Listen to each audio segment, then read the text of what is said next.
Hey, hola. El día de hoy te hablaremos acerca de la Reforma Protestante, sus causas y consecuencias. Lo primero que debemos saber es ¿qué es la Reforma Protestante?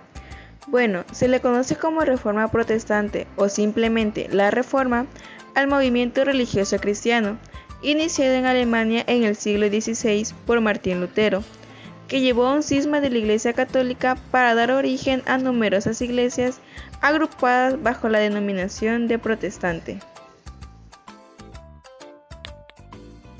De esta manera se produjo la Reforma religiosa, ruptura que derivó en el surgimiento de distintas iglesias protestantes que se expandieron en Europa y el resto del mundo.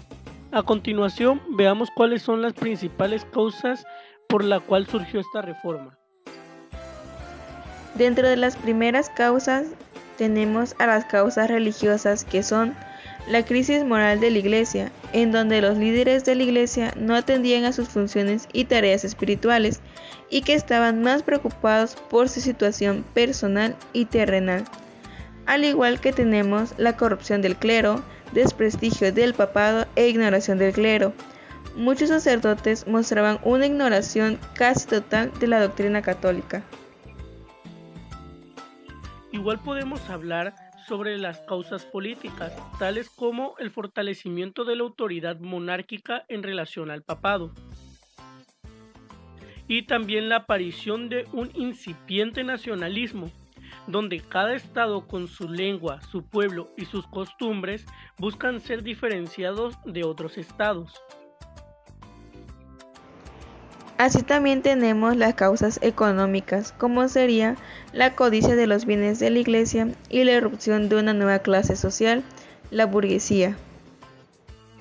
Después de escuchar aquellas de las causas de la Reforma Protestante, debemos presentarle a los precursores, ya que en la Edad Media algunos espíritus rebeldes iniciaron el movimiento de la Reforma Protestante y merecen por lo tanto el título de precursores. Ellos fueron Pedro Baldo. Baldo consiguió que los evangelios y libros de la Biblia fueran traducidos al habla común y se atrevió a predicar en las calles. Fue excomulgado, perseguido y expulsado junto con sus discípulos, que eran los valdenenses. Juan Wycliffe rechazaba la autoridad del Papa, consideraba el pan y el vino meramente como símbolos, de hecho aconsejaba la interpretación libre de la Biblia. Tradujo el Nuevo Testamento al inglés. Juan His opuso a los muchos abusos que vio en la Iglesia Católica Romana, como la simonía. Fue condenado y quemado vivo en 1415 por la Iglesia Católica.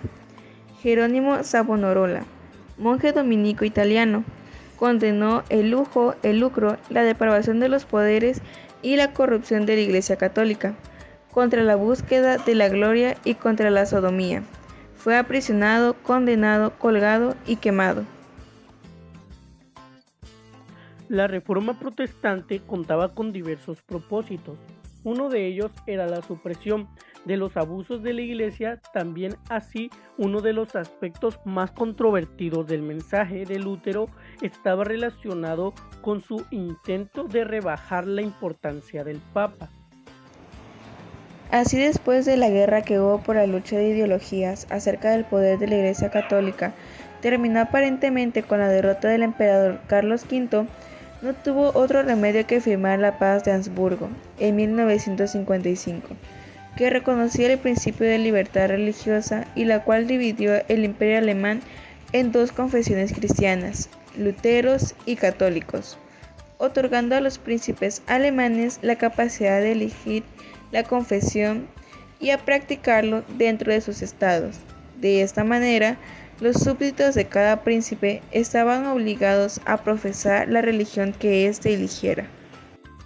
Debemos mencionar que la doctrina protestante de Lutero se extendió con rapidez por algunos estados de Europa: Dinamarca, Suecia, Noruega, Países Bajos, Suiza, Francia e Inglaterra. Posteriormente a la protesta de Lutero, un siglo más tarde el movimiento estalló en varios lugares, principalmente en Alemania. y se extendió por toda Europa Occidental. Los reformadores dirigentes más nombrados entonces fueron John Calvin, Ulrico Zwinglio en Suiza y John Knox en Escocia. De esta manera obtenemos el luterismo por Martín Lutero, el calvinismo por el teólogo francés Juan Calvino, la doctrina religiosa cristiana anglicalismo y el movimiento anabaptista o anabautista, mejor conocido como anabaptismo. La reforma ayudó mucho para lograr el mundo moderno, claramente junto al Renacimiento y el humanismo, dejando así una serie de consecuencias. Las consecuencias religiosas que se obtuvieron son la ruptura del monopolio religioso de la Iglesia Católica y la Contrarreforma. En cuanto a las consecuencias políticas, son que las monarquías europeas se fortalecieron frente a la Iglesia Católica. Hubo guerras religiosas y se promueve la división entre la Iglesia y el Estado. En las consecuencias económicas encontramos la nueva ética laboral que promovió el desarrollo del capitalismo y por último las consecuencias socioculturales. En estas se encuentra la alfabetización y fomento de la educación, la defensa de libertades y dignidad humana y la migración judía al este de Europa. Y con eso llegamos al fin. Realmente es un tema muy interesante y extenso. Espero que le haya gustado. Adiós.